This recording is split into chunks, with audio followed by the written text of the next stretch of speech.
Hey everyone, Jocular Claymore here, and welcome back to Disco Elysium. We last episode we finished day one. We have begun day two now. Last night, our character Harry had a weird dream where I think we discovered the Disco Elysium. There was a disco ball involved, and we were speaking to like a version of ourselves, a bloated, drunk version, hanging from the tree. Where that body was, and talk to us about the Elysium and things like that. More inner monologue, Disco Elysium sort of stuff. So, beginning day two, it looks like Kim has something to say to us, so let's go talk to him. Morning. He gives you a quick nod. Looks like we can get to work at once. The union muscle turned up. They look rowdy. We should talk to them. What do you need? Why do we need to talk to them? What do you mean, rowdy? Are these the men Gart told us about yesterday? Gart being the bartender you can see there, also known as the cafeteria manager. So I think it's those same men that he told us about. I completely forgot. Sorry, I had a rough night's sleep. It's them by the looks of it. Loud and nasty, just like the manager said. One loose thread less to worry about, and one big problem to replace it. He crosses something out. We might as well exhaust the dialogue, as we always do. Why do we need to talk to them? What do you mean, rowdy? I mean ungovernable. Martinez isn't exactly enthusiastic about the RCM being here. They prefer to be policed by the union. These men here. Men who drink beer for breakfast? There's talk of an armed wing of the Union called the Hardy Boys, who are responsible for state policing. I think it's them. Why do we need to talk to them? A lot of things point to the Dock Workers Union. The circumstances in Martinez, my preliminary information. Actually, that's not a lot of things. We should have dug up more yesterday. Still, we need to talk to them, and it won't be easy. Oh yeah, and yesterday at the end of day one, Kim and Harry, we went out on the balcony. Kim told us, basically gave us a recap of how the day went, how our investigation went, and things like that. Essentially, we could have used more information, but it's our first playthrough, so I'm not too hung up on it. Let's see. There are so many of them. Maybe we should call in reinforcements? That would just escalate tensions. No captain would sign off on it. Solving one murder isn't worth a conflict between the RCM and the Debarders Union. Makes sense.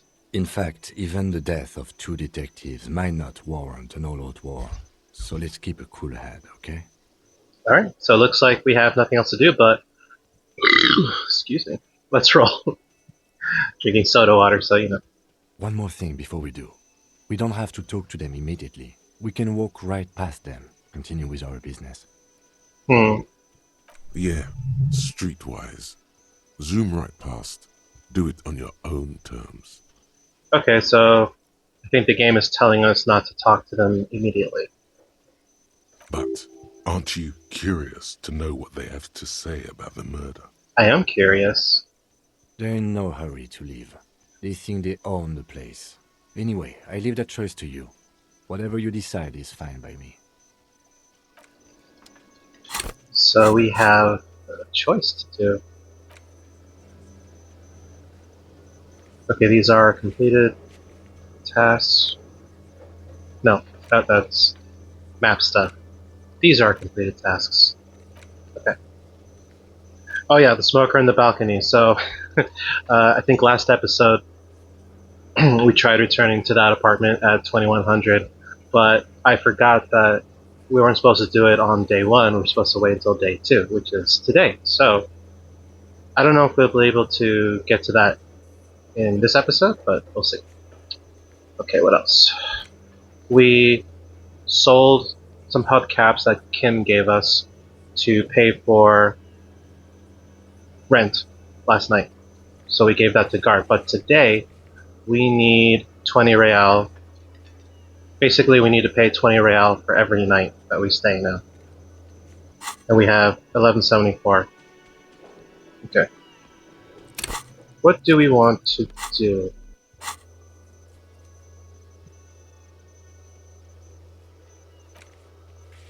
We did this.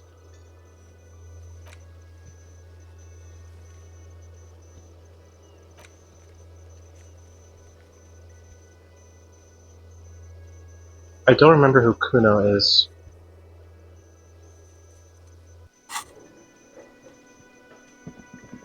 Oh, we can talk to Lena. Just a moment. The old woman turns back to the cafeteria manager.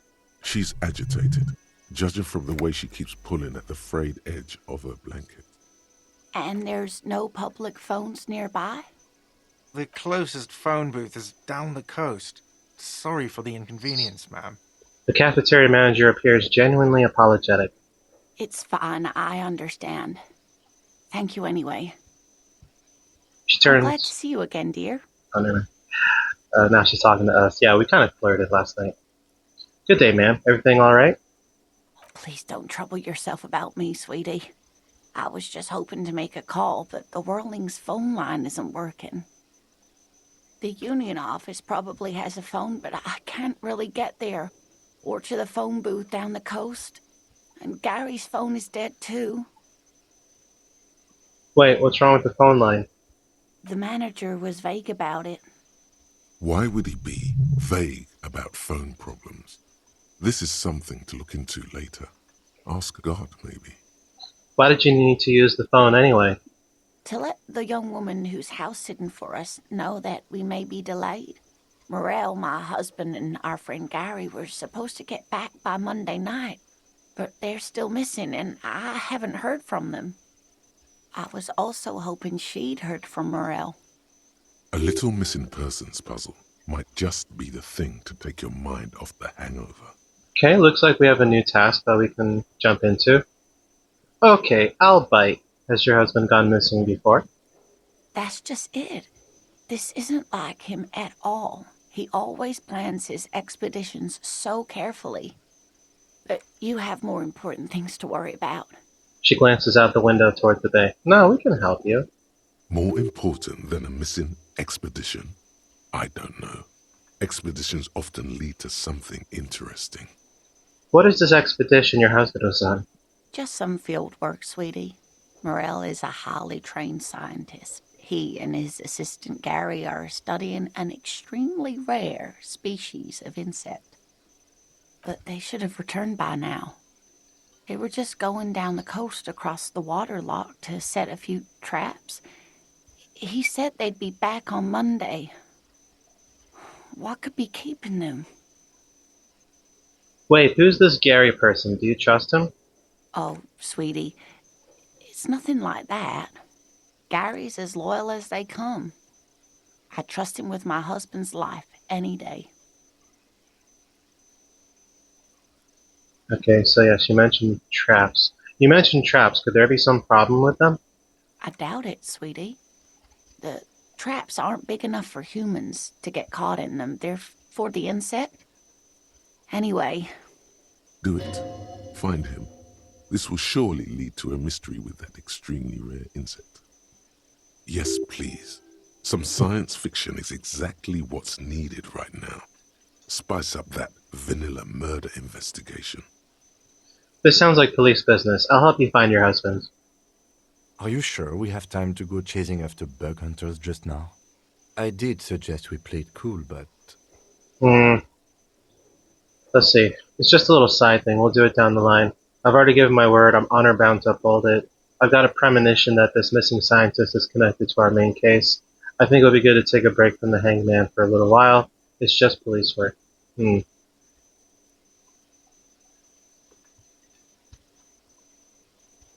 don't want to say this in front of her, like, yeah, finding your missing husband. It's just a little side thing. I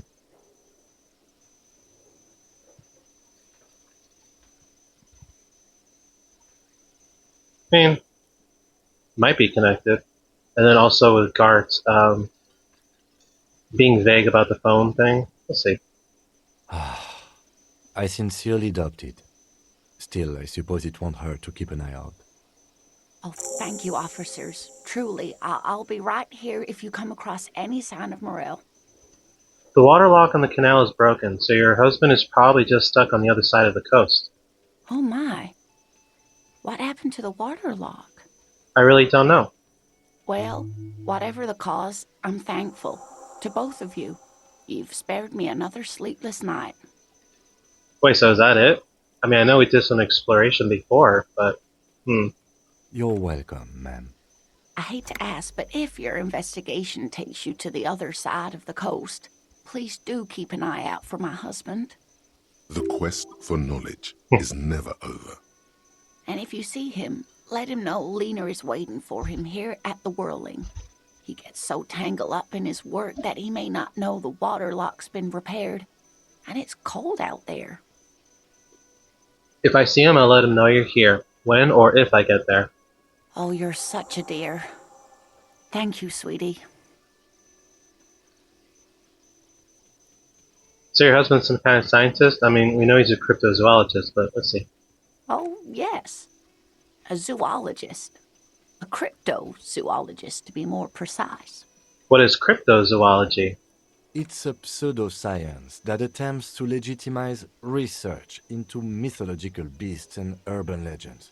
The lieutenant sounds unimpressed. Yeah, so these are the same people who look for Bigfoot and the Loch Ness Monster, things like that. That's one opinion, yes. And people are entitled to their opinions. She's used to playing off such insults casually, but they still affect her. My apologies, ma'am. I did not mean to undermine your hobby. I don't know if it's a hobby to them. It's not a hobby, dear. hmm It's a subfield of zoology, one specializing in animal species that are so exceedingly rare that many assume them to be extinct or even fictitious. Searching for such species called cryptids is difficult and often thankless, and frankly, many scientists are too lazy to do it. Universities these days are rarely interested in supporting real research. That's a take. The quality of research at Revacholian universities has been on the decline, but you doubt there was ever a time when cryptozoology was embraced by the academic elite. Yeah, I mean, I wouldn't think so. Tell me more about Morel. Looks, character, your relationship. Oh dear, I'm not sure where to begin. What does he look like? Well, his expression is slightly grumpy, but his eyes are always bright and curious, like a small boy's. And his palms are quite coarse from all the field work, but he's quite gentle. You can't go around Revachol feeling grown men's hands. If you want to find her husband, you'll need more concrete information. Let's try again. Why don't you try describing him as you would one of your cryptids? Oh, well, he's a bit shorter than you, but with a larger frame, and he has longish white hair, usually a bit uncombed. You might say wild, even. So thinking like an Einstein or Mark Twain sort of look. The lieutenant pulls out his notebook and begins jotting down Or- the woman's description. Or Doc Brown from Back to the Future. One other thing, he'll likely have all kinds of field gear on him, even if he's not out in the reeds, just in case. How long have you been married? We'll be celebrating our 16th anniversary this autumn. Not the most numerically satisfying anniversary, but I like the less obvious milestones even more somehow. That's sweet. How did the two of you meet? Via dating agency, I'm ashamed to say. Hmm. I was looking to get back into the scene after recovering from my accident, and he'd just divorced. We hit it off, and, well, here we are. She's skipping over some important parts. Perhaps you'll find out more later. Alright, well, I think that's it. I hope I've been useful. Tell me more about this rare insect your husband is looking for. Oh, sweetie, it's fascinating, but I shouldn't bore you with entomological minutiae.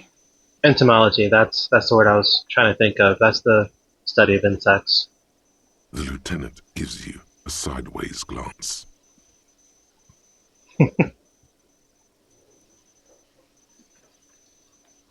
No, I want to hear about the insect. Why not? Well, it's a phasmid, technically, but Ah yes, Phasmatodia, a diverse group of insects whose bodies resemble twigs, leaves, that sort of thing. Ghost insects, colloquially. Oh yeah, here comes the interesting. where other phasmids imitate sticks or leaves, this one's a living reed. It disguises itself among the reeds here on the Insulindian coast. I mean, you never know. We might come across it. Hence its name, the Insulindian phasmid. Perhaps you'll end up co-discovering the phasmid with us, officers. She looks you in the eye and nods thoughtfully. I knew it. We're gonna be chasing made-up insects with cryptozoologists. It's not made up, officer. I can assure you. It's simply elusive, so much so that most establishment zoologists doubt it exists at all. I mean, it's like those Bigfoot shows, like so much nothing happening and you don't see the Bigfoot anyway. But in a video game, it might be different. What makes you think the phasmid is around here? Well, some teenagers making out in the reeds saw one. They didn't know what it was, of course, but there was a brief article in a local newspaper about their encounter with a ghost insect that looks like the reeds. Gary sent us the clipping. So a newspaper clipping is all the evidence you have? Of course, most phasmid sightings turn out to be false alarms, but their description matched the Insulindian phasmid perfectly, and they didn't even know what they were looking at. Enthusiasm has wiped the worry from her face. Her eyes sparkle behind her glasses. You seem really excited about this cryptid. I suppose I have something of a personal connection to the Insulindian phasmid. All scientists have their little hobby horses. So, is it dangerous? Not at all. Why else would it hide itself so carefully? I don't know. Is it valuable? Oh, I doubt it. No one gets into cryptozoology for the money, sweetie. Does it have cool powers? Yes, it can blend in almost perfectly among the reeds. It's how it stayed hidden all these years, centuries even. That's not special at all. Of course it blends in. Most insects do. You don't even have to be a stick insect for that. Okay, what's so special about this stick bug then? Oh dear. I'm afraid I'm not explaining this very well. The woman's face It flushes. is very special. Sorry. The woman's face flushes with embarrassment. Morel can explain it all much better. I wish you could hear him describe it. Then you'd understand, I'm sure. You don't notice this about me, but actually I've lost all memory and don't need to say that. Maybe you could convince her to tell us some. We can move on. Okay. So we know that, this was updated. You tell Lena Morel is missing because of the broken water lock. You told her this. She's still worried he hasn't come back. Let Morel know if you see him. Alright. What's in here? Huh. Kitchen. The dishes are drying. They smell of chemicals and pine trees.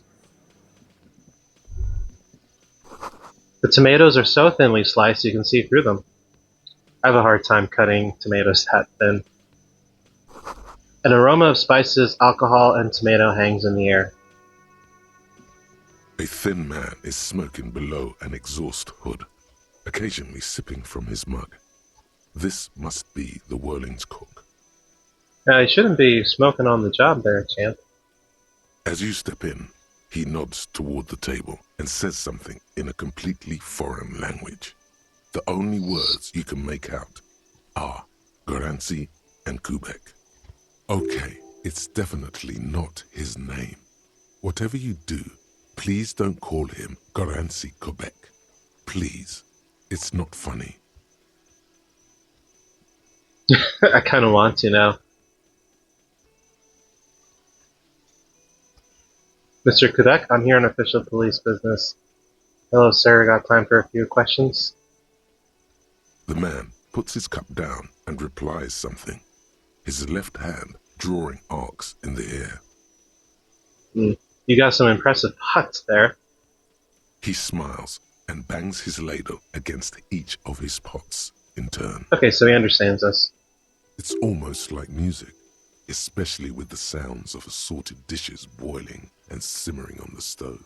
I don't think I need anything else. Stay masculine, bro. Okay.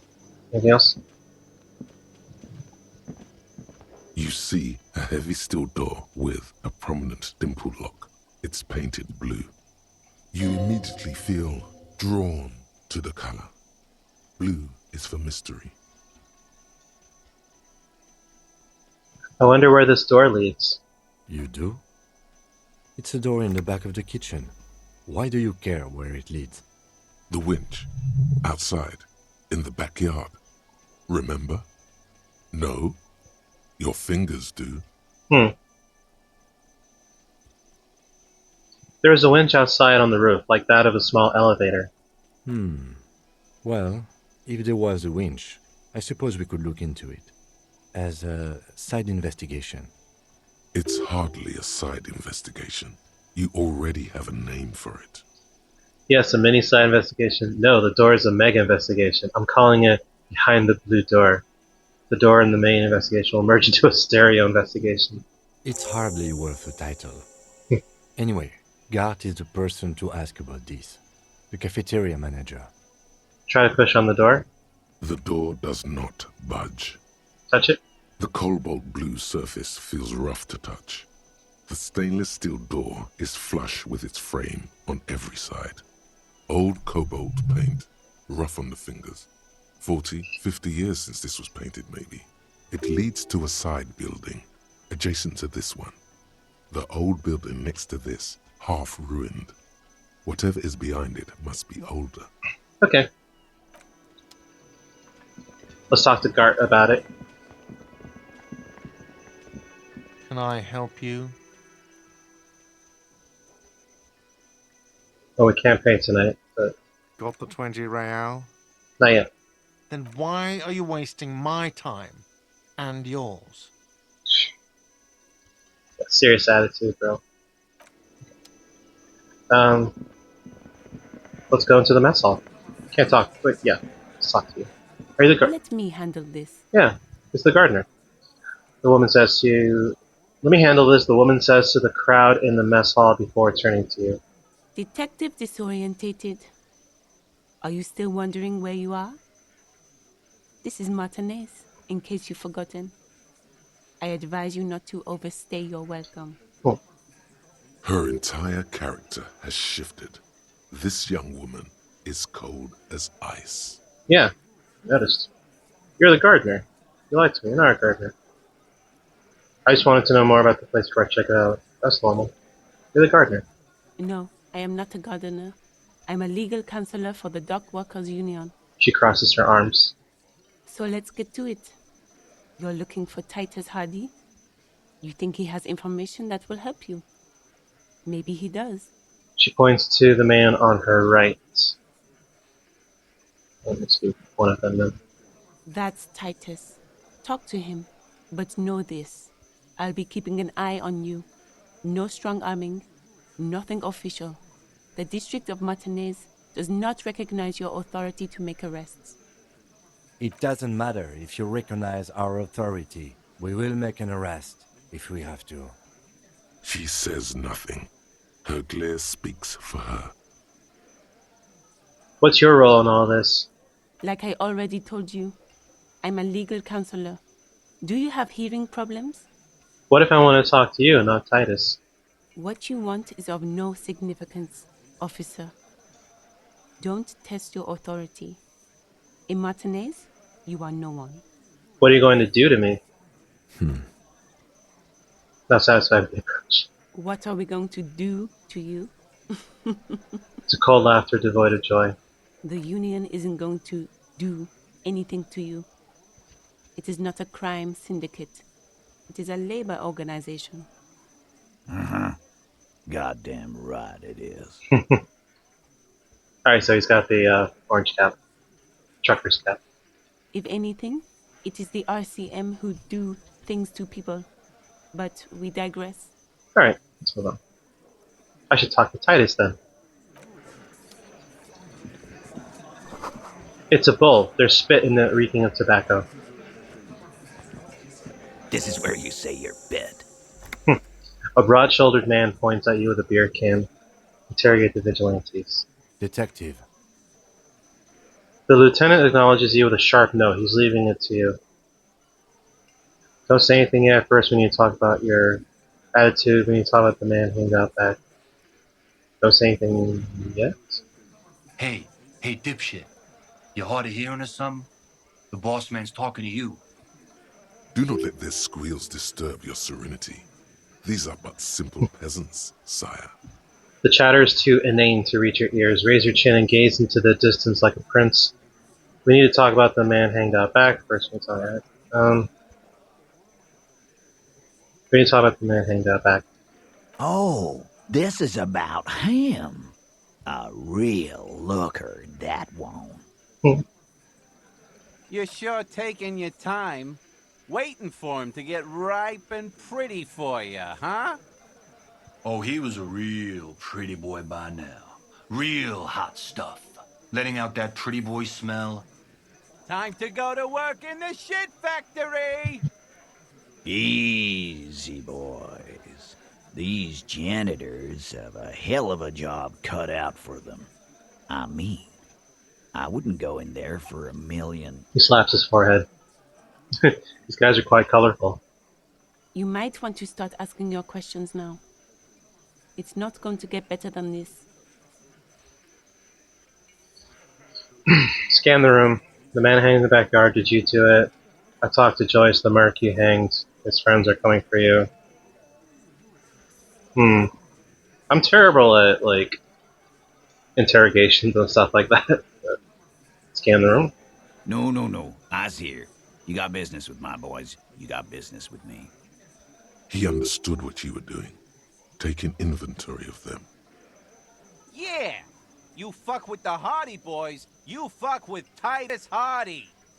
Shouts the scrawny rat-faced man, 2 teeth missing in the front. Relax, Dennis. No one is fucking you yet. Says the 40-something man from the corner with a plectrum hanging from his neck. Yeah, Dennis, calm down. No one's fucking you, you stupid fuck. Let Dennis enjoy his fucking, man. We don't mind. You notice gang tattoos. The man must be either Mesk or Sarah Merizian. Yeah, you're not even being fucked, Dennis. Easy, fellas. We got company. Let's see what brings the cop around. Too late. You already scanned the room. You got a pretty good picture. A picture of what? Fucking say something already! The rat-faced man doesn't let you think. Alright. I talked to Joyce, the merc you hanged. His friends are coming for you. I mean, but these two options are accusations, and I don't know if I really want to do that, but I don't think we have a choice. Yeah. By friends, you mean his squad mates from Cronell. Wouldn't want to beat up his grandma. They're snickering in the room. Some of the men put their beers down. Yes, they're forming some kind of tribunal, and they're coming for you. this is what happens if you take the law into your own hands. Other people start doing it too. Okay, we're getting somewhere. Let them come. The Hardy boys are right fucking here. You heard the man. Right here. We're armed. We got the whole district behind us. And Glenn. Glenn is fucking crazy. Yeah. A well-oiled murder machine. He punches Blondie on the shoulder. Do you know that a single Saray giant hornet can kill 40 bees a minute? Yeah, I recall that being the analogy that Joyce told us. This Cornell is bad news, you know that, right? The mercenaries are armed with automatic weapons. Joyce said they've gone rogue, nobody's controlling them. Let's try this analogy. Yeah. The fuck is that supposed to mean? You're the bees, they're the hornet. We're not bees. We're men. We're socialists. Easy, E. He's trying to phase you. What are you trying to do? Scare my men? This Cornell is bad news, you know that, right? So are the local gangs. The fucking Barmy Army and the Madre scum. You've been out there. Seen any around? Yeah. Where are they now, huh? sent back to Madre in an airtight cargo crate. These people are trained military professionals with decades of combat experience. They are not a gang or a barmy army. No, they're not. They're uncoordinated and drunk. We know more about them than you think. The mercenaries are armed with automatic weapons. We got weapons of our own. We got Ister 50s, Zeelagers. Glenn's got a knock cannon at home. Will they pierce ceramic armor? I guess we're gonna see, aren't we? That was an unsure phrasing. See what? That they don't? Yeah, like you've been up against ceramic armor. He takes a sip of beer to bide his time, then tries to get the last word in. You haven't even seen the whole suit, right? I've seen the whole fucking thing, and it didn't make him immortal. Joyce said they've gone rogue. Nobody's controlling them. Big fucking surprise. They hire psycho scum, arm them to the teeth, and let them loose in the city. What do you think is gonna happen? Okay. What do you mean, okay? I mean, okay, they're gonna wipe you the fuck out, Titus. I mean, okay, you got this, you got the numbers. I mean, okay, I'll be on your side when they come. I mean, okay, you got one more gun on your side. Once I find mine, I lost it. I mean, okay, I guess I'll be gunning you down right alongside them. Okay. How do we want to conclude this conversation? I mean, okay, I'll be on your side when they come. Let's just see. Yeah? Just try not to get in the way when the whoop-ass flies open. I think he meant a can of whoop-ass. I'm gonna take off now.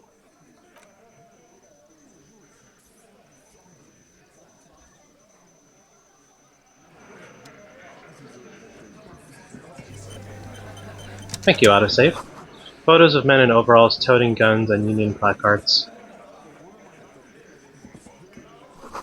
You see hawthorn bushes outside. Alright. Well, did we accomplish anything?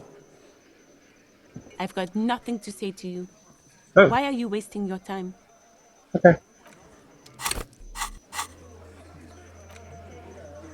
Strange doors in the whirling. No one knows where they lead. That's the blue door, I think. Interrogate the vigilantes. You need to interrogate the men in the union booth. Find out what they know about the hanging. Okay. There was one more question to Looks ask. like the circus left town, but the clowns are still here. Titus does not look particularly happy to see you. No. I's here. Oh. He understood what you... Yeah! You Yeah. Relax, Dennis. Yeah, Let Dennis... yeah. Easy, fella. Too late. You already... fucking say something already! Okay, yeah, I know. I was just skipping through all that because we already saw. Looks like this is our only option. The man hanged in the backyard. Did you do it? The pretty boy. You guys really love talking about that pretty boy. Funny. But my partner and I have a serious matter to discuss with you. You're involved. Somehow. I just don't have proof. Yet. Well, maybe you should just fuck off then. Don't worry. We are resourceful. We'll find a good topic for us to discuss. Guess what? I've come upon something incriminating. Incriminating? Now that's a big boy word. Oh. Well. Don't worry. We are... Okay. So we don't have anything at the moment. Return to the Hardy Boys with more evidence. Try talking to their boss or examining either the tracks on the crime scene or the belt around the victim's neck. Okay, might as well try that. Not sure what else we can do.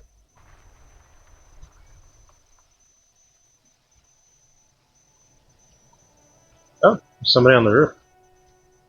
Maybe that's where the blue door leads. Alright, let's try this again. There he still is, looking right through you with his white eyes. The body below is entirely dedicated to that corpse smell. Emitting it is all it does now. We got 83% chance now. We got +3 shit compressed. I think that was from one of the thoughts that we internalized and completed. And +1, you waited long enough. Let's do it. As you breathe in, the odor comes over you. It's a spell of the mind telling you to run, and your stomach to wring itself empty. With your hands at your sides and your eyes squinting, you stand in it. It's a puzzle. What's hanging in front of you is a puzzle of decaying flesh, tattoos, and tendons. Do they always do that? They do after 7 days, yes. We are deep in decomposition here. Step closer. The man before you is naked, but for a pair of underpants and enameled boots. His skin is greenish, marbled with decaying veins, and blotched by lividity. A fading web of tattoos covers his chest and shoulders. The cargo belt used to fasten him to the branch above appears industrial in strength. Might as well inspect everything. We'll start with the boots. The material appears to be ceramic. Its clean white stands in stark contrast to the decaying flesh above the knee. The man wore thick polymer socks, probably for padding. A fine array of interlocking plates covers them. Delicate and fragile, they feel alien to the world around you, out of place somehow. These are clearly not boots. They're armor, possibly part of a larger set. Yeah, the ceramic armor that Joyce told us about. These aren't just boots, are they? They're armor. Indeed. Technically speaking, these are sabatons, not boots. I recall sabatons in Final Fantasy XIV. Oh, the lieutenant uses a memo technique, A6. That's not just any notebook. It's a classic. Forget about the notebook. Tell me about the armor. It's clearly some manner of super armor. Or future armor. Super future armor. I'm useless. What kind of armor is this exactly? Ceramic plate. Zirconium dioxide, most likely. This is where the make would be. Where? Under the hill. Fair weather. Fair weather model T500 VE. I'm guessing that's vitreous enamel. This is advanced stuff. What happened to the rest of it? The locals probably scavenged it. It would be odd if he had more on after 7 days. We should keep a lookout for this species. The armor could yield information. This is one thing he might actually know.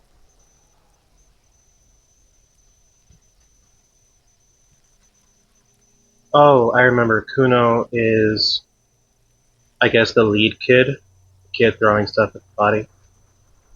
Maybe he was just wearing these boots and there is no rest of the armor? No, I think he had something precious underneath the clothes. They had to remove the jeans and shirts we found to get to it. And this kind of armor is often worn under fabrics. Nice. That makes sense.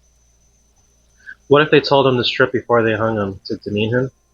They usually hang them completely naked for that. La puta madre, the Mazda, the Besmerties and the like. This one still has his underpants. Fucking talking about underpants. Clearly, Kuno would like to interject something here, but there's not enough for him to hold on to. The material looks out of place here. It is. It's expensive. The lieutenant draws a line in the condensation of on the ceramic with his index finger. Oh, so okay, we're touching the crime scene and stuff. We've requested similar material for our tactical units for years now. The constabularies deemed it too costly. In that time, we've lost 6 men to semi-automatics. How much are we talking about? For a full set, about 4 years of wages. Damn. For the northwest region of Revachol, an officer's average yearly income is 5,500 real, unadjusted for rank. Wait, my yearly pay is 5,500 real? Not too much, yes. It's enough. Pathetic. I need to hustle more. Sounds puny. No wonder I can't pay my hostel bill. It's a sorry situation, I agree. How could this man afford such expensive hardware? He worked for Cronel, like Joyce told us. This is military equipment, provided by a wealthy security contractor, with state ties, way above what we have. Knock on the booth. A small bell-like sound fills the air, like tapping on the side of a porcelain cup. Sounds fragile. It's anything but. This material is a kinetic redistributor. It spreads kinetic energy horizontally, from plate to plate, dissipating it entirely. See? Faint, organic lines cover the plates where they separate into smaller ones. These plates then divide into smaller plates until there are hundreds of them altogether. That sounds cool. Like whirls of floorboards, the design looks organic, influenced by highly resistant wood materials, like lignum vitae and ebony perhaps. Lignum nuts. What does this remind me of? If trees were made of porcelain, this is what their cross-sections would look like. Run your fingers over the lines. The smooth, glossy surface fractures into ever more intricate interconnections, peaking on the right sabaton, where you notice. The whirls are in the shape of a letter and number combination, E50, 100, 1000. Looks like there's a serial number on the right sabaton. Good. Can you read it to me? He tips the drying ballpoint of his pen on his tongue.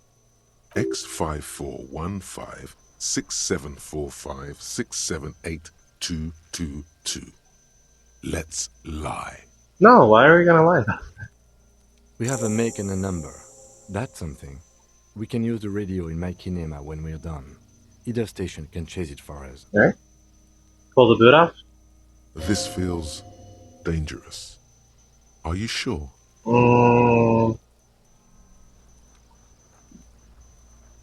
Okay, let's not.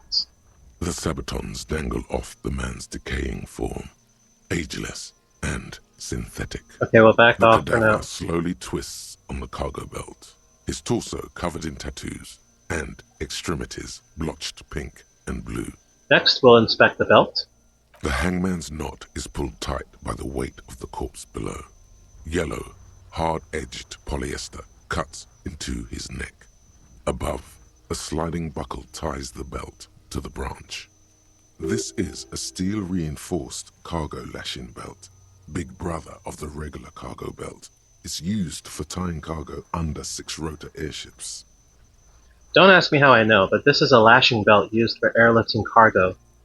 Airlifting? I thought it was used on lorries for strapping cargo to them. Apparently this is the reinforced kind, for air transport. My brain tells me so.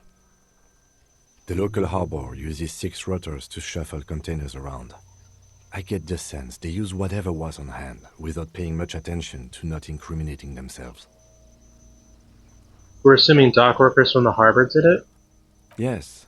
The debrief we got from the Wild Pines representative appears to be solid too.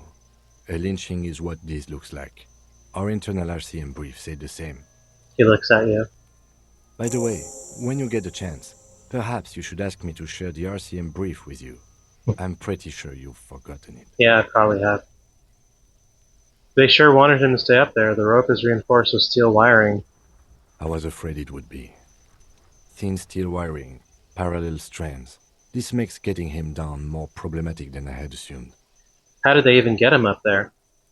A noose is one of those things that's easier to use one way around.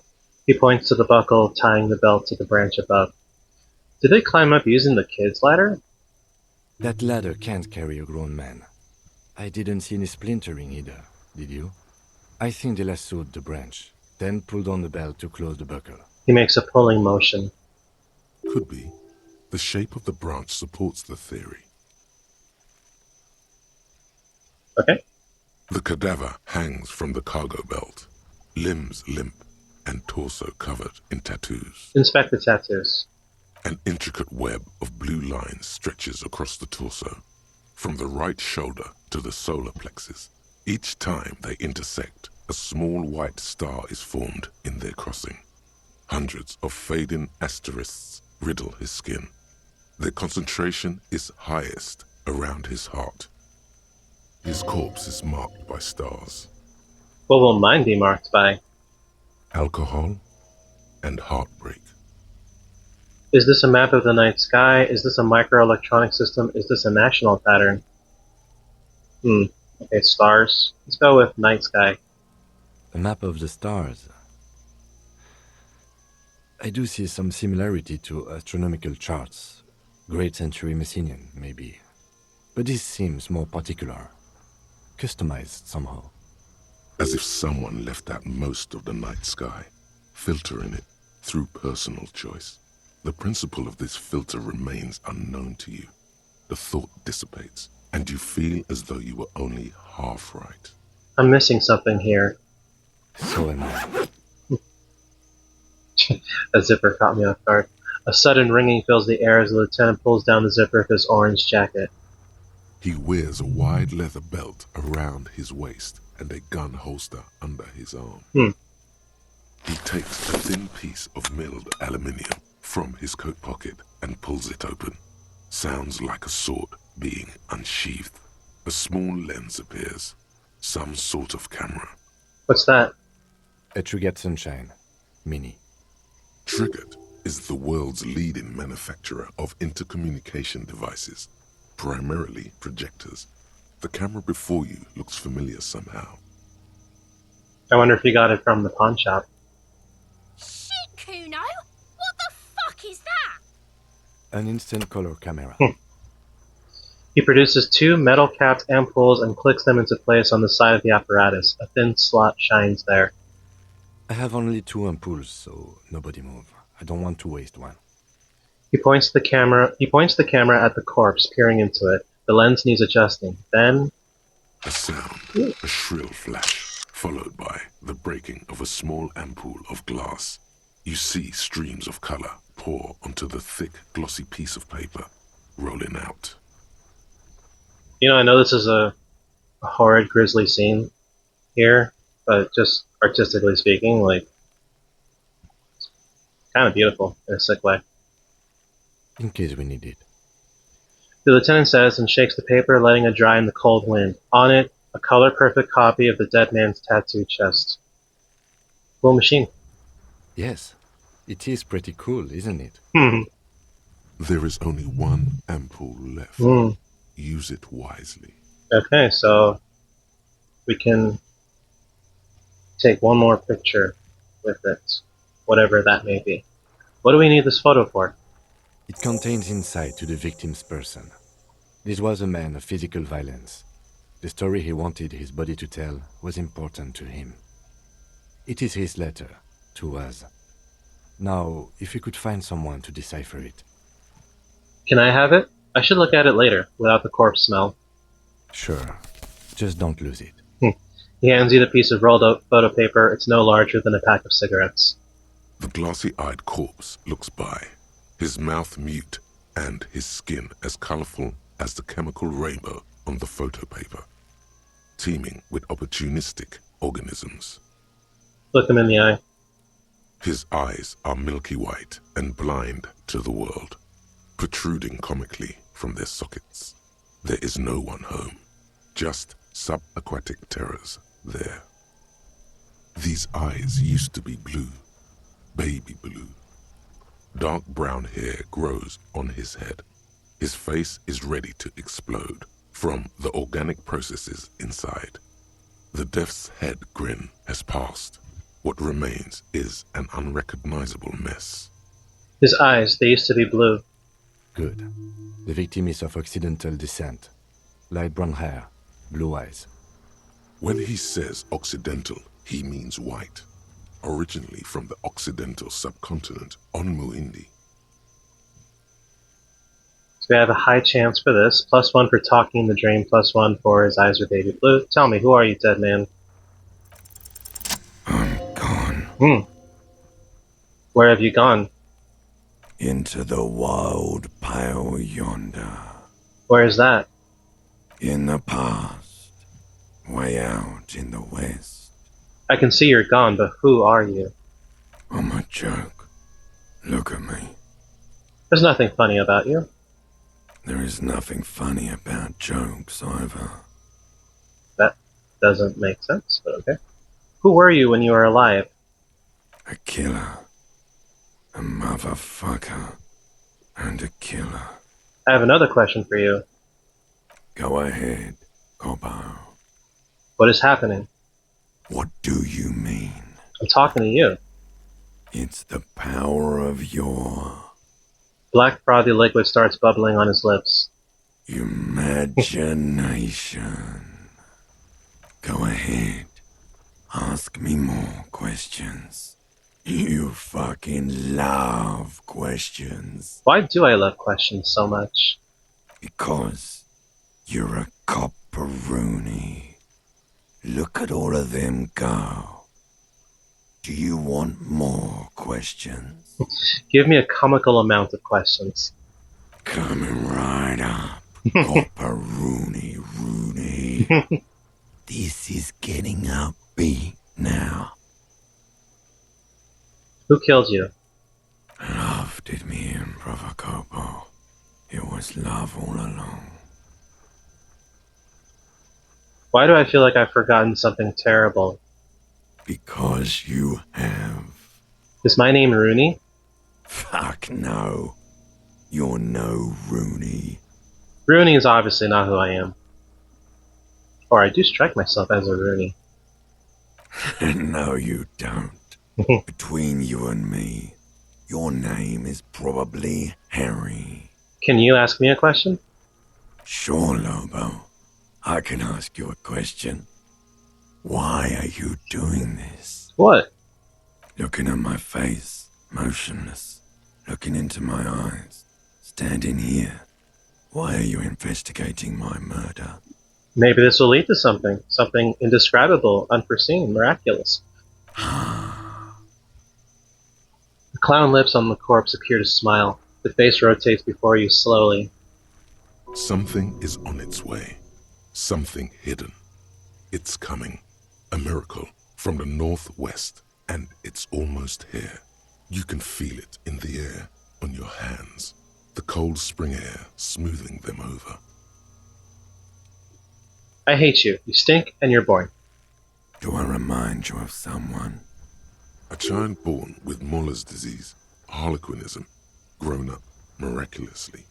A baby affected with harlequinism. You sure wriggled out of that one? Coppellini.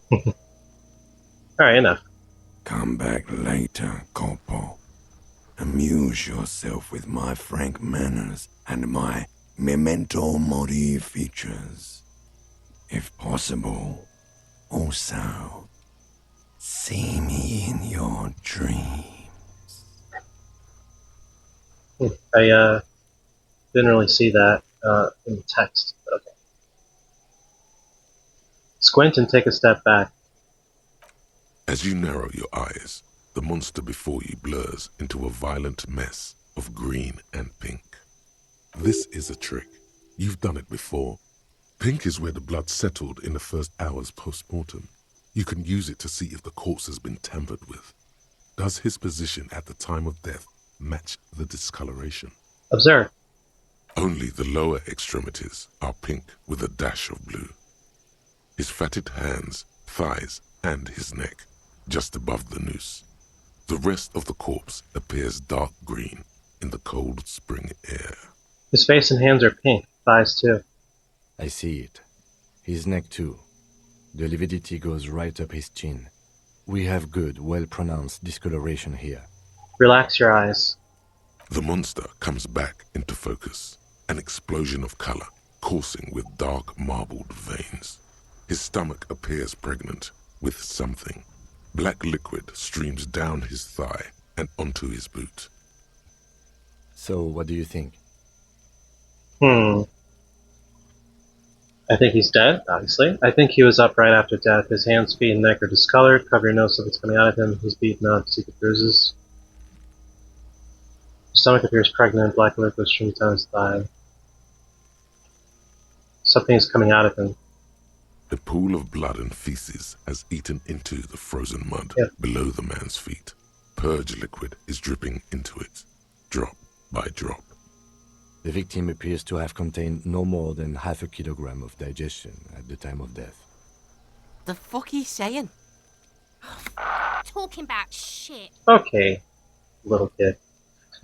We got lucky. Maybe he went to the toilet sometime before death. Maybe. I think he was up right after death. His hands, feet, and neck are discolored. Agreed. especially on the neck. The belt acted like a tourniquet, keeping the blood in his head. The hypostasis supports her hanging. Could it still be he was moved after death? There's always a chance. We should check for ligament marks on his neck to see if they're in tune with the belt. We'll have to get him down first. He's beaten up. See the bruises? I do. Most of them are post-mortem. Maybe even all of them. The delinquents have made our jobs harder with their little sport. Yeah, thanks, you little shits. Stop talking in riddles, coin slot. It means you fucked him up good, Kuno. Fucked him up brutal like. I think he's dead. I don't see what the point of that is. Let's back up. But there is no breath to catch. Only the cadaver filling the air and your nostrils. He slowly rotates before you, decomposing. So how do we get him down? Are you sure we finished the preliminary examination of the cadaver? We might miss some of these things once he's done. He stops to think, then checks his notes. Okay, let's have another look. The cadaver slowly twists on the cargo belt, his torso covered in tattoos, and extremities blotched pink and blue. I have something I need to know, Corpse Man. Of course. You have questions, don't you?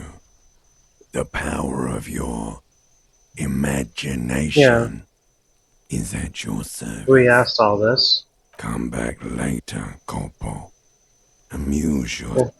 The steel-reinforced belt presents a unique challenge. That's a good point. I brought chain cutters, but I don't see a good angle of approach to the belt. He doesn't actually think the challenge is unique. He thinks it's frustrating, annoying, and harder than he thought.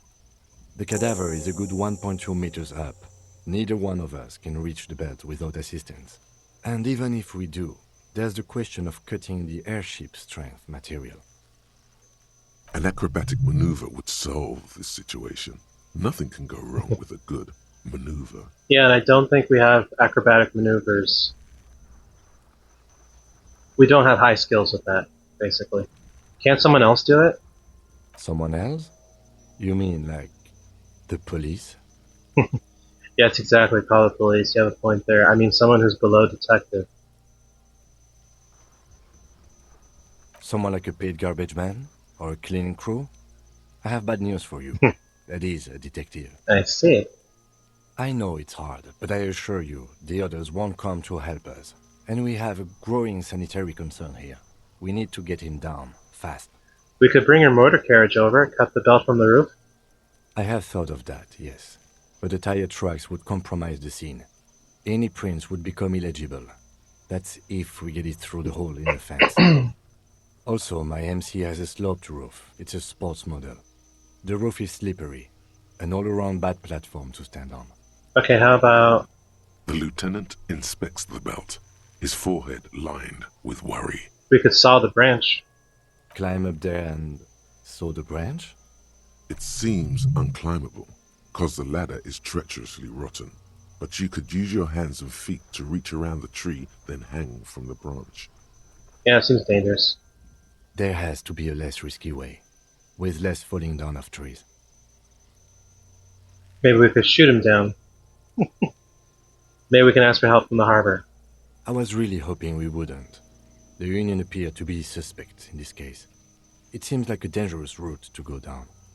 I would really prefer if there was another way. These people might have an agenda. Consider other options. But what other options? The corpse twists on the belt, like chicken on a skewer. Maybe we could shoot him down. Yeah! Bang bang time, pig! Shoot his head off! How? Where the buckle ties the rope to the branch. That's a good spot to aim. There, the buckle holds the belt together. Where? Ah, yes, I see. If the shot hits that, there might be a chance to release the belt. Yeah, now we're talking. Entertain a Kuno with some shit. They'll miss! The pigs will miss Kuno! Take the shot, Lieutenant. What's the worst that could happen? I'll blow his head off. Take it! Take the shot! Yeah, take the shot. Kuno wants some of that shit. Silence. With his elbow sharp, the lieutenant unzips his jacket and produces a lightweight firearm. He drops a paper cartridge in the barrel, separates the scouring stick, and gives the cartridge 5 tucks, securing it in place. That's a Kiel A9090 Armistice, mass-produced muzzleloader, ascetic, frugal, one of the most common firearms in the world. He then steps back and assumes the fellow's desk position, taking aim. The corner of his eye twitches. His finger is on the trigger. Say nothing. He's gonna fucking miss! The kid's voice is drowned in a shrill blast that echoes off the walls of the surrounding tenements.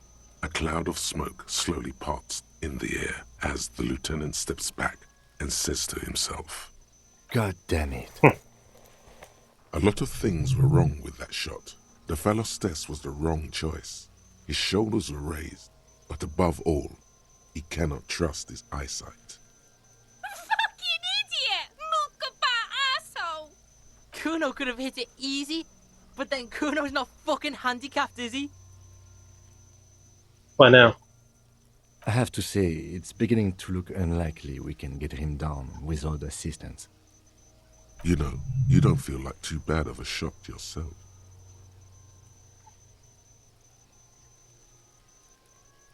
I don't have the skills to shoot. What is that under, yeah, hand-eye coordination. Well, actually, no, we have 4 motor. Just for shits and giggles. Let's try. I have the gun, I should try. It's bad as it is. Us shooting firearms like punks. He pauses, then shrugs and proceeds to load the pistolet. Go ahead. I'm not stopping you. Just don't lose it. The piece shines in his outstretched hand. They only have one gun! This is the sorriest pair of pigs Kuno's ever seen. Why do you refer to yourself in the third person? It's so weird. Take the gun. Yeah, take it, you fucking banana boyka! Take it and shoot yourself in the mouth! Feel the weight first. The cold piece of bakelite and gunmetal is surprisingly light. Your fingers fit right through the guard, instinctively resting on the trigger. You've held this, an A9 Armistice, before. At some point, it probably used to be your choice of firearm. It still feels comfortable, like you never laid it down. The fuck are you waiting for, Kuno? Tell him to shoot himself in the mouth! Point the gun at the belt. The buckle comes into focus in your sights. You stand with your feet planted firmly in the ground and your left hand supporting your gun arm. Why don't you just shoot yourself in your mouth? At least you won't miss. I really hate these kids.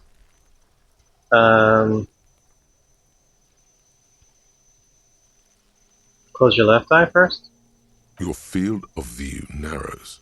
The branch slowly moves, becoming entirely two-dimensional.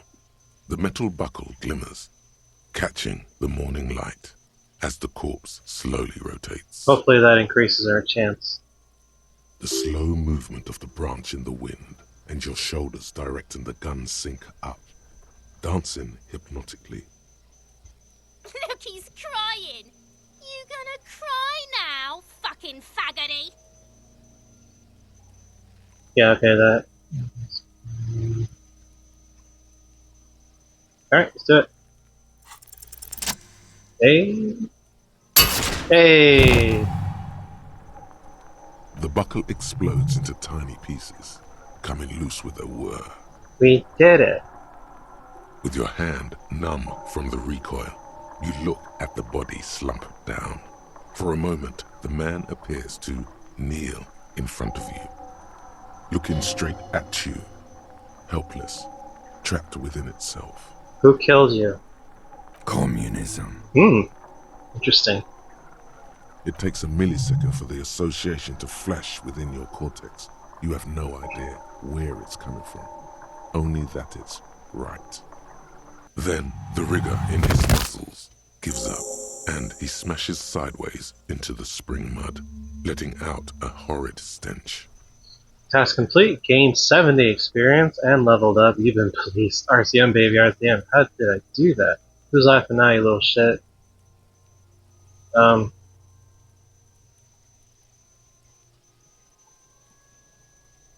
By being a damn good shot. Ace is high. The lieutenant raises his right hand, waiting for you to slap it. The ace is high, a custom invented by the aerostatic brigades during the revolution, is used to celebrate success in Revachol, especially in sports. The gesture is spread across the world, despite the defeat of the revolutionaries themselves. You could add an ace's low to it, if you like, by turning your back after the high and waiting for another. Let's slap it.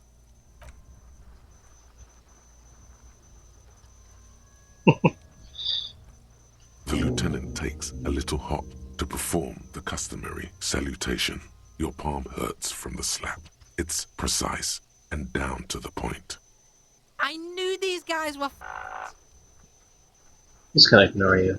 What now? We will perform a field autopsy and determine the cause of death. But before... Excuse me. He needs to turn away from the corpse. Slumped on the ground like that has not improved the way the corpse smells. The fall seems to have released something deep inside it. Oops. It looks like I feel like taking a break from the stench. I'm sorry to interrupt the jubilations here. Just a little breather before we do the autopsy. Wait, field autopsy? Yes. The 4 phases of a murder scene. 1. Investigation of the scene. I can't say I'm fully satisfied with that part. We should search for prints, maybe. He points to the spring mud around you. 2. Initial examination of the victim. We were exhaustive in our efforts there. Good job. Skip. 3. Field autopsy. This will not be pleasant or easy, and it will have to be performed on the scene. The fuck are they on about? Cops are gonna cut his shit up next. 4 and final, transport of the coroner's case to the district morgue. I'll do that. God, this stinks. Don't we have someone else for the autopsy, like a doctor? No, you and I are detectives. The honorary rank of detective signifies our ability to handle the entire incident chain. From crime scene to autopsy to cleanup, we do it all. Honorary rank? An honor and a burden attached to your rank. Mine is Lieutenant Detective, unfortunately. I can't tell you how tired I am of this corpse. I don't think I'm a detective. With shooting like that? Of course you are. Your station would not have assigned you to this case otherwise. Alright. In the meantime, we should try to interview Evrard Clare, the leader of the Union. Harbor property was clearly used in the hanging. The harbor just east of here. Getting in might prove a challenge, though. I would also suggest we interview Joyce, the Wild Pines representative, but we've already done that, so good for us. 1 down, 1 to go. Is this the famous list of initial interviews? Yes. And those were the interviewees. Let's go. Let's see if we try to inspect the body. The rotting man lies on his side with his eyes looking straight through you. The belt is still around his neck. His body is supine and open to intrusion by autopsy. The lieutenant adjusts his glasses and takes a deep breath. First, what exactly is a field autopsy? Come on, officer. You know what a field autopsy is. You've done 100 of them. What you do know is, at 18.9 kilometers, the dormant shield volcano, Corpus Mundi, is the world's highest summit, and the failure of the 38 single, Et puis descend, to crack the top 20 was the death knell of disco. But what a field autopsy is, you have no idea. Clap your gloved hands, let's get in there. There truly is a time for everything, even for yellow gardening gloves. However, they are lacking hygienically. I suggest you get in there in limited capacity. I don't know, what do you mean? I mean when I need you to. Until then, I should handle physical contact, and you should take notes. We just fill this in, right? Show him the red field autopsy form in your ledger. That's right. Yeah, we got this. We're smart. Open your ledger at the field autopsy form. The dead man stares in silence as you crack open the ledger. The bright red paper is covered in boxes and lists, describing the condition of his skin and organs in 3 parts. Above those, An 11-field info form needs filling out first. It begins with Number 1, assistant. That's you. Write the initials HDB. The corpse is indifferent to your scribblings, just lies there. The next box says Number 2, coroner's case number. KK57-0803.0815. KK equals Kim Kitsuragi. 57 equals Precinct 57, followed by his date 0803 and time of arrival 0815 on the scene. He's indexed the case after himself, not you. That's because he doesn't want to bring up the messy question of your initials.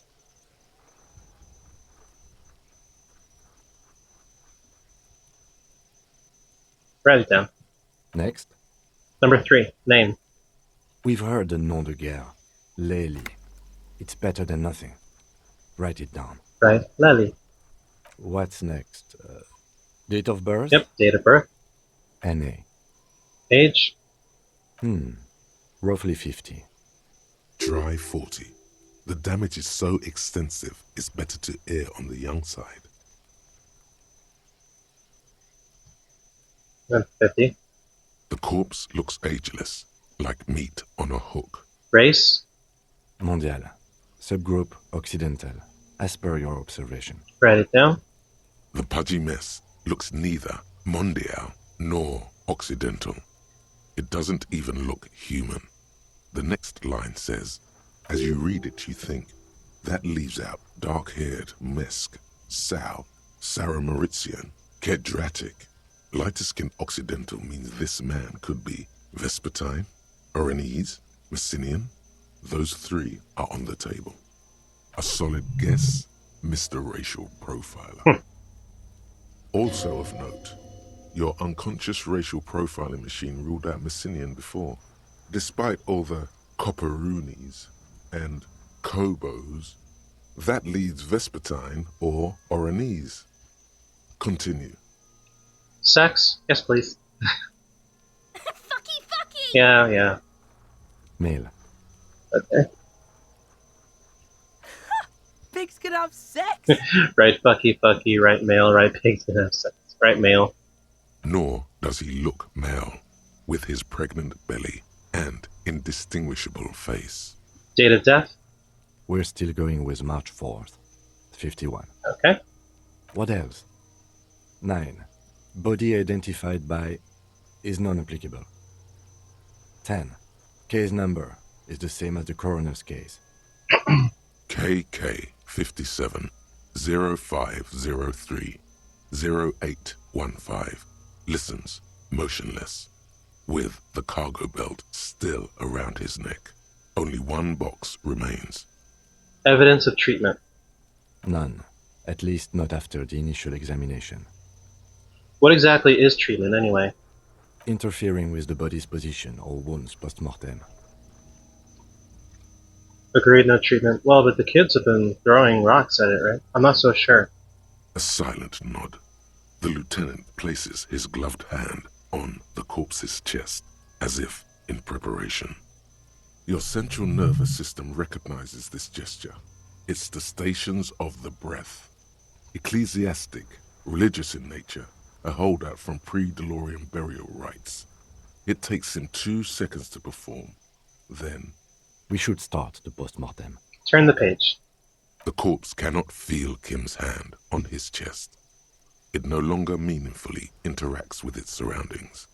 A thicket of boxes and lists on red copier paper tries to answer why. Number 1, external examination summary. Clothes. The deceased wears armored boots and white briefs. The make of the briefs is Babrodine, I think. Let's see. He turns the body onto its side to check the underwear label. See, it's happening. Babrodine, yes. Inexpensive. Size M. Color white. The disappointment is palpable. The red-haired thing was expecting something more lurid. Write it down. The boots are ceramic, vitreous enamel. They are fused to his skin from blood flowing downward post-mortem. Removal of the boots is left for processing. Write it down. The boot has a serial number. It's E50.100.100. The lines between the plates are in the shape of the alphanumerical. The number is purposefully concealed by the design. Write it down. Tattoos. He stands up, feet planted on either side of the body. The upper torso is covered in a single, continuous tattoo, resembling a map of the night sky. It reaches from the right shoulder to the heart. The ink is blue and white. The assistant has a color photograph of the markings, to be added to the case files as document A1. The photo is taken on the scene, using a Trigat Mini. Write it down. The deceased has a belt for airlifting cargo around his neck, tied with a hangman's knot. Color, yellow. Length, 3 meters. There is a buckle on the other end. Write it down. Well-nourished, athletically built, measuring 1.8 meters. Generally consistent with age, about 50. Preservation is good. Ambient temperature, below freezing. Write it down. Body hair is light brown. Distribution is consistent with age. The deceased had male pattern baldness. Hair is combed back, short. Write it down. Short, light brown, male pattern baldness. Lividity is consistent with hanging. The head is congested. Contusions are present on the head, chest, and thighs. Consistent with stones thrown post-mortem. Low velocity. Fucking low velocity? You think Kuno doesn't know what you're talking about? Velocity was fucking max. Like, why are they still here? Like, I mean, as police, can't we just close off the crime scene or something? I don't know. Maybe that's the point that they're trying to make with this game. Talking shit about Kuno's velocity. Yeah, damn right. Your velocity sucks. In addition, there are bite marks on the face, scalp, and chest, consistent with predation. Bite marks? But meant for high velocity. Ligature mark. The lieutenant produces a small folding knife. With the other hand pulling on the belt, he starts cutting into the polyester. The stench is horrid. After a while, it's obvious the material cannot be cut. The steel wiring. There's too much of it. We need to remove the belt so we can get to the ligature mark. You got just the right tool for that. The chain cutters. That's right, we got it from Kim's car. Oh yeah, I'm prepared pet. Good thing we got these chain cutters. Always good to think ahead. Now... He points to the rope squeezing the dead man's neck. We need to cut the belt to see the ligature mark below. Carefully, with as much precision as you can. See? My pig is gonna fuck his head off. No, he ain't. Your pig's a boring fuck. Yikes, this is... Yeah. Look for a good spot to cut. The belt is equally tight around the whole circumference of his neck, swelling over the edges like white bread rising from the east. The knot is the weak spot. The chain cutters fit in there. Steady now, like a flower arranger. 2 cuts and it should come loose. Yeah, good thing we looked for a good spot first, because now we got a dramatic increase in our success, in our probability. 72% plus 3 interfacing game instructions. Alright, let's do it. After some deliberation, you sink the cutters into the knot tying the belt together. You squeeze the rubber handles together, sweat forming on your brow. Press down. Snap. The knot is slashed. Another cut and the belt falls apart like a flower bouquet, revealing the dead man's neck and the dark red ligature mark around it. The rope rises to a point, leaving a gap in the ligature mark. The suspension point is in the back of the neck. The lieutenant has kneeled closer, running his finger along the dark red groove until there's a gap. Hemorrhaging is observed on the skin, above and below the ligature mark. The mark is well pronounced, consistent with a drop from 1 or 1.5 meters. Write it down. Chest is intact, normal contour. Abdomen is protuberant. Pelvis intact. Genitalia... He pulls down the man's underpants. Ugh, these kids are gonna say something. No! It's gonna happen, see? I fucking knew it! Genitalia is male and unremarkable. No evidence of injury. Write it down. Back is symmetrical and intact. Upper and lower extremities are intact, but asymmetrical. There are combat injuries on the right hand, thigh, and hip. In addition, I see smaller, residual scars, too numerous to count, covering about 30% of his skin. From wounds sustained over 2, maybe more decades, dispersal and accumulation indicates long and active combat duty. The scarring is extensive, way more than a law official's. We have a real museum here. Of battles, wars. Right, yeah. Last item. Hands. He takes the man's right hand in his, inspects it, then moves on to the other hand. Let the lieutenant work. Hands are clean. No sign of a recent struggle. Were we expecting any? I was. Maybe I'm just not seeing them. Honestly, this stench is making it hard for me to think at the moment. Right, yeah. Ooh. That's all for the external. Well done. What next? I mean, if that was the external, the internal is going to be worse. Alright. Central nervous system. I have nothing. Do you have anything on this man's central nervous system?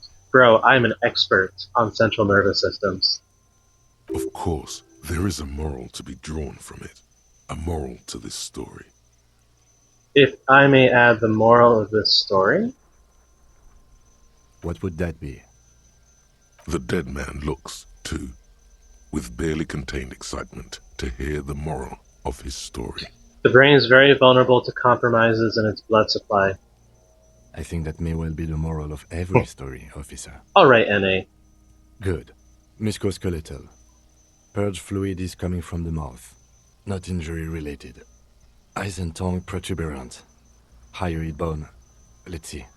With his eyes almost closed, the lieutenant puts his hand on the dead man's throat and begins to massage it, gently. A rotting smell erupts from the mouth.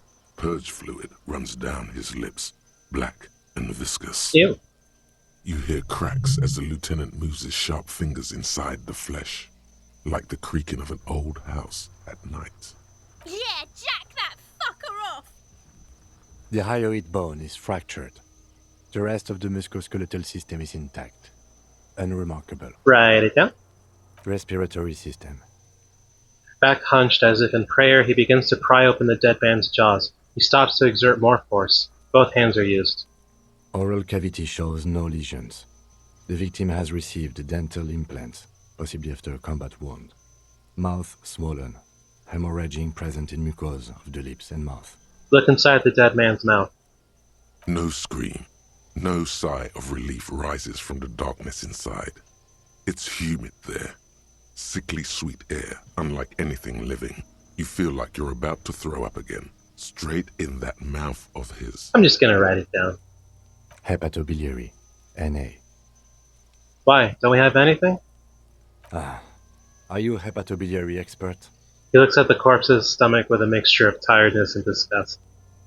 Hepato means liver, and biliary, the gallbladder and bile ducts. Am I an expert in those things? Nothing in your alcohol-soaked memory directs to having forensic expertise on either one. Yeah, I don't think so. Neither am I. And that's it? That's it. Okay. Same for toxicology and serology. NA. Both? Unless you have untapped reservoirs of knowledge there? Reservoirs? No, but do they take obscure trivia and odd tidbits? I'll just write NA. Cardiovascular. The body exhibits heavy lividity. Blood has gathered in the hands, feet, and neck. Hypostasis is visually consistent with the hanging. Write it down. Gastrointestinal. He breathes a sigh of approaching relief. This is the last field on the list. He looks around to the ground, the pool of feces there. This will do. Digested semi-solid food in stomach. Voila. He touches the corpse's bloated lower abdomen. Write it down. Omit the voila. What's next on the list? 3. Description of injury. Summary. Let's see. We have bite marks, contusions on the head and chest, and a ligature mark encircling the neck. You'll need 3 fields. Leave a 4th one too. Be thorough if you want maximum results. Okay. We shall be thorough. Number 1. Bite marks. Head, chest, and scalp bite mark injuries. Predation by birds has caused damage to the body. Odontologist does not need to be consulted. Oh, bite marks from, like, birds. Okay, that makes sense. Write it down. And your opinion, officer?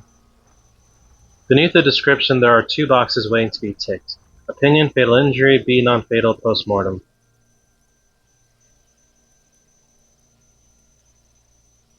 Non-fatal? Agreed. Okay. Next injury? Number 2, contusions. So, the scalp bleeds from a post-mortem head injury, a stone. The injury does not have the rim of an early inflammatory response. The perpetrator on the scene has confessed to causing it post-mortem. At maximum velocity, fucko! Has confessed to causing it at maximum velocity. Write it down. Coagulated blood sticks to his scalp and chest, where the countless stones have hit the dead man. Beneath the description of injury, 2 boxes. Yeah, I'm going to go with non-fatal. Right. Next. Number 3, ligature mark. Finish the autopsy. A dark red abraded ligature mark encircling the neck, with a gap on the nape measuring, let's say, 7 centimeters. The hyoid bone is fractured, the cervical column intact. I see hemorrhaging on the skin, above and below the ligature mark. Depth of the mark, 1 centimeter. No signs of clawing on the neck. Write it down. Below the note, 2 customary boxes wait to be ticked. The man's head jerks to the side. The ring around his neck is visible. Think for a moment. There's time. Don't rush. Okay, so let's go back to this. A dark red abraded ligature mark encircling the neck with a gap on the nape measuring. Hyoid bone is fractured, the cervical column intact. I see hemorrhaging on the skin above and below. No sign of clawing on the neck. This seems fatal to me. That's it. We have established cause of death. It's not much, and it leaves much to be questioned. But it's a start. Let's wrap this up. I pronounce this field autopsy over. And a new skill point. First, how did it go? Well, we established probable cause of death. Some would say that's the goal of an autopsy. Then, given the state of decay here, I consider establishing the victim's ethnicity a minor success. What else? We were thorough with the list of injuries, too. We described them all in detail. What is there to say? Given the circumstances, it was a professional field autopsy. Cool. What now? I need a copy of that autopsy form. Then I will drive him to Faubourg. Rip out a copy of the autopsy pages. For processing. He looks at the dead man one more time, then at the slip of red paper in his hand, then at the corpse again. You tilt your head, also looking at the corpse. I'm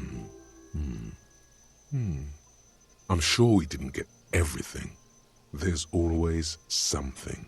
Tell me something, dead man. Shoot, Looney Rooney. Which was it that killed you then, love or communism?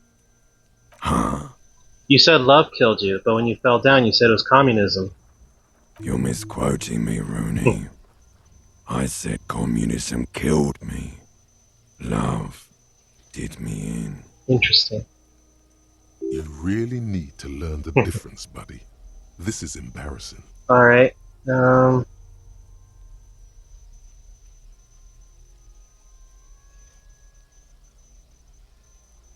just want to be thorough. I mean, looks like we've already asked all these, but let's see. Into the what? In the past. I'm a joke. Look at me. You are now, but who were you when you were alive? A killer. A mother. Go ahead, Coppo. What do you mean? Ask me more. Because. Yeah, any questions? Here you go, you loony. Fuck no. Between you and me, your name is probably Harry. I feel like I've been getting a lot of Harry lately. You might be onto something there. Fuck no. Between you and me. Could I really be Harry? You can be anything you want. Okay. Brother, because you have. Who killed you? Love did me in, Brother Copo. It was love or sure love. Looking at my face, motionless. You're a lying sack of shit, Copo. Okay. You're doing this because there is nothing else to do. Everything else is over. It's just Sean looking at my face. Most I am all you have. Then you truly lost it all, brother. Do I remind? A giant born with Muller's disease, harlequinism, grown up A deep sea creature? miraculously. No, not quite. Be fair now. Myself in the bathroom mirror? There you go. Look at that bright kid. We're birds of a feather, you and I. Soon you will be just like me. Just keep drinking and having a good time. It's a matter of weeks. Feeling nausea, vomiting, tenderness or pain around the liver area, tiny red lines on the skin above waist level, more like days, Coppo. The clock is ticking. Your liver tells you so. Do I remind? A giant born with Muller's disease. Sure I do. You just come back later, Corpo. Amuse yourself with my friend. Let's try perception. And my memento. You run your hands over the victim's cold body, his limbs, his torso with its swollen organs. Maybe you should be more thorough. Within his pants again? You pull down his breeches. Marbling is present around the crotch. The penis has shrunk, crawling halfway back inside him. There is nothing mysterious or noteworthy here. Can't get enough of that dick. Yeah, shut up. Do you think we missed something? You can't shake the feeling that there are more secrets concealed in the flesh before you. I got a gut feeling that there's more to this corpse. Okay, well, we are in livor mortis here. He is disintegrating. We need to refrigerate the body if we want to conduct another examination, and we need to do it fast. Okay, where do we find a fridge for the body? It would have to be industrial in size. Let's start by asking Gart at the Whirling in Rags and the Fritz store down at the gates. If they don't know, but only if all else fails. Yeah, just ask the cafe manager, hey, can we store a body in your freezer? Fuck are you looking at, Beano man? You want a piece of the Kuno? Wanna get fucked? Only if all else fails. Alright, let's hurry then. This is one task we cannot sideline. With every hour, whatever we are looking for will become harder to find. Okay, well, we got a new skill point. Let's see. Yeah, we'll add this. Why not? Alright, and let's see what else we got. We got flashlight, chain cutters, pry bar. Yep, did that.